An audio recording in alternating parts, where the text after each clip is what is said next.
Hello, this is Dr. Grande. Today I will analyze the case of Matthew Livelsberger. First I'll look at the background of this case, move to the timeline of the crime, then offer my analysis.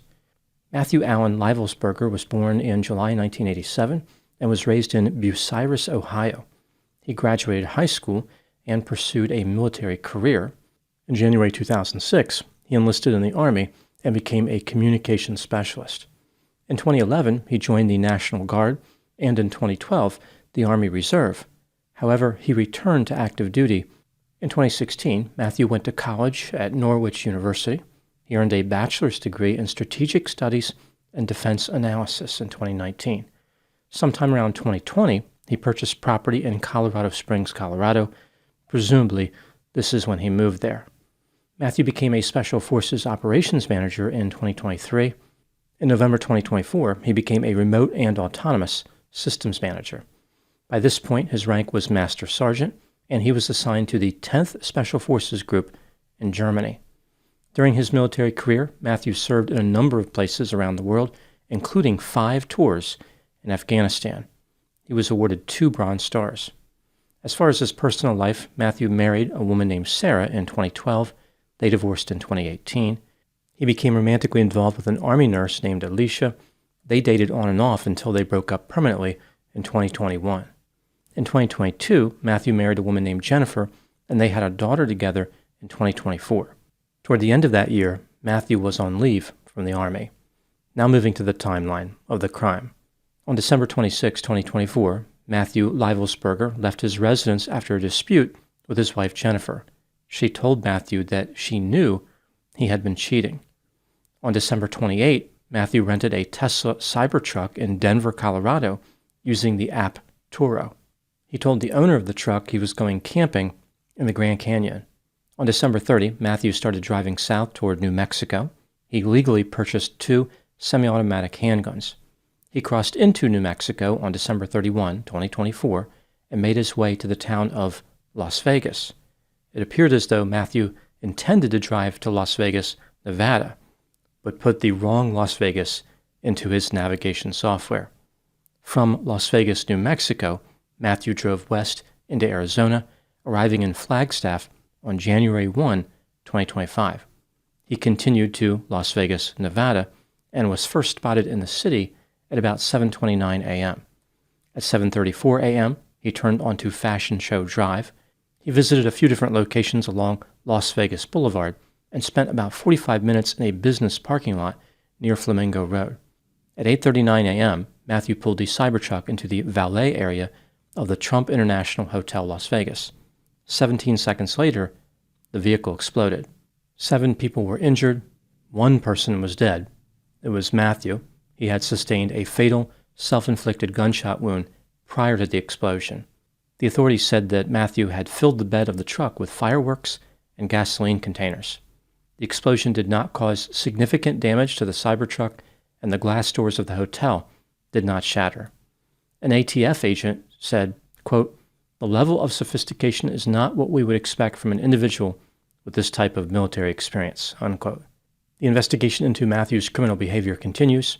However, at this point, the authorities believe that Matthew acted alone. For instance, the vehicle ramming attack that occurred a few hours earlier in New Orleans, Louisiana, was not related to the Cybertruck explosion. Now moving to my analysis. Here are my thoughts on a few areas that stood out to me in this case. Item number 1. One day after Matthew rented the Cybertruck, he sent several messages to his ex-girlfriend, Alicia.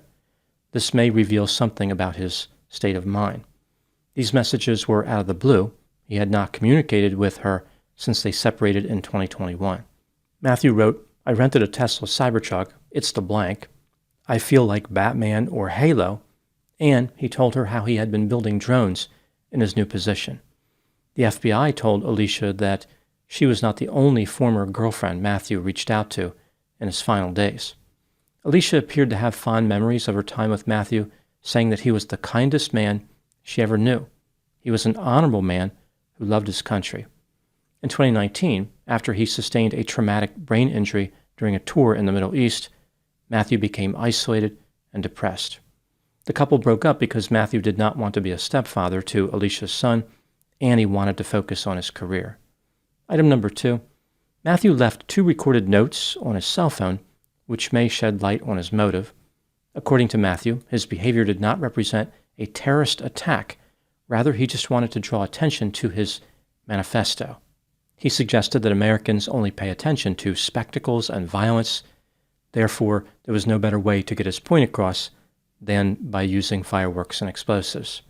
As far as why he selected this particular time for the explosion, Matthew indicated he needed to cleanse his mind of the brothers he lost and the burden of the lives he took.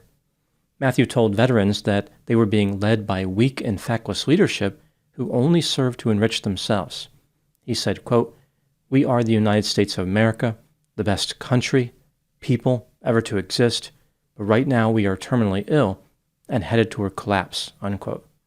The FBI claimed that Matthew's behavior was driven by post-traumatic stress disorder and various personal grievances. Item number 3. Matthew allegedly sent an email to a retired intelligence officer. The authenticity of this email has not been verified, but the FBI said they believe it was written by Matthew. Here is what Matthew allegedly wrote in this email. Much of this is paraphrased. China is stalking the United States with advanced drones launched from submarines. The mysterious drones flying around New Jersey are fast and stealthy Chinese weapons with advanced propulsion systems.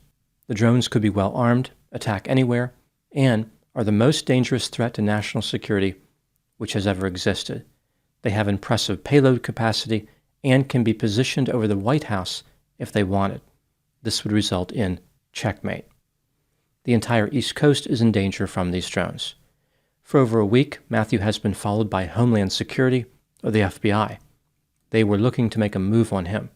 He wrote, quote, "I've been trying to maintain a very visible profile and have kept my phone, and they are definitely digitally tracking me," unquote. Matthew said he had knowledge of war crimes which were covered up by airstrikes in Afghanistan in 2019. Item number 4. What do I think happened in this case? This is just a theory, my opinion. I'm going to base this opinion on the assumption that the email is authentic, but of course it may not be, so that's important to keep in mind. It appears as though, at one time, Matthew was intelligent, industrious, thoughtful, brave, career-oriented, and pro-social. Like many soldiers who experienced combat, Matthew had trouble processing and making sense of what he witnessed. Over time, he became paranoid, unhappy, isolated, and hopeless. He no longer had the sense of purpose which he was so certain about in his younger years. Matthew wanted to serve his country, but he lost faith in the leadership and the direction the country was moving.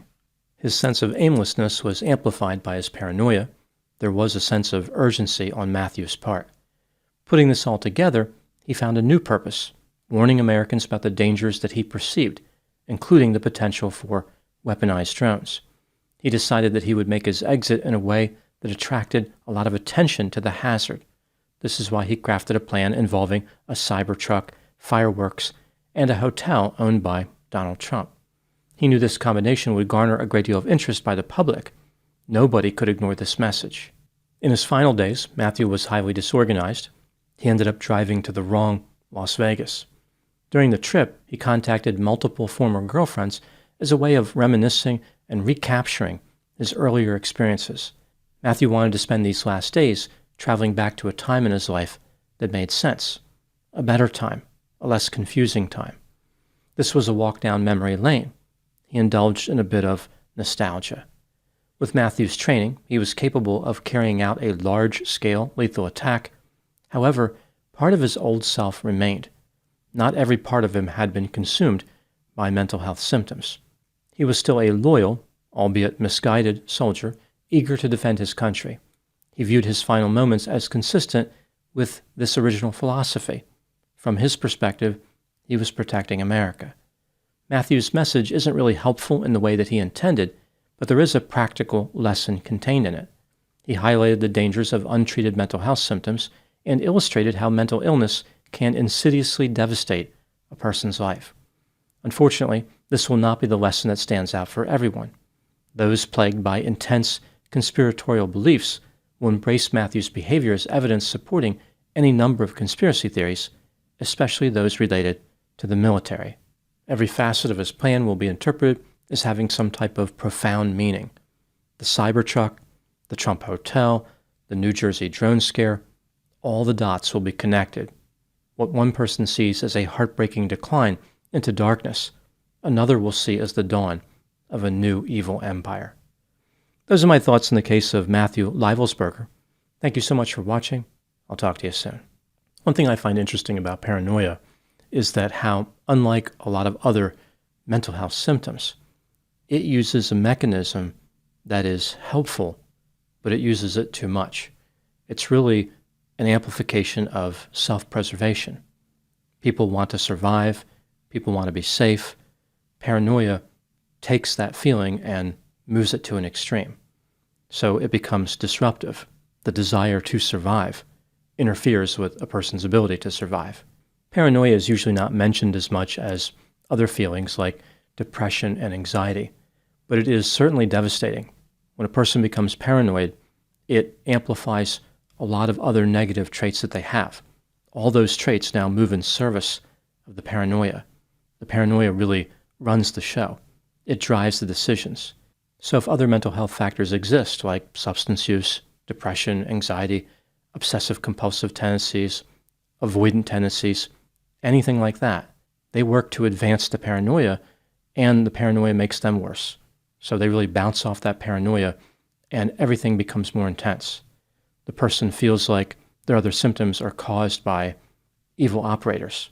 So they blame their feelings of depression. They blame their feelings of anxiety. They blame all their other problems on these evil conspirators that are out there. So the paranoia is fueling all those symptoms, and again, all those symptoms are pushing the paranoia forward. So it really just makes everything more difficult. It makes the person not want to get treatment. It makes the person isolate from others who could help them. Paranoia is really amazingly destructive. It can take, again, a good impulse, the impulse to survive, and weaponize it against a person in a devastating way.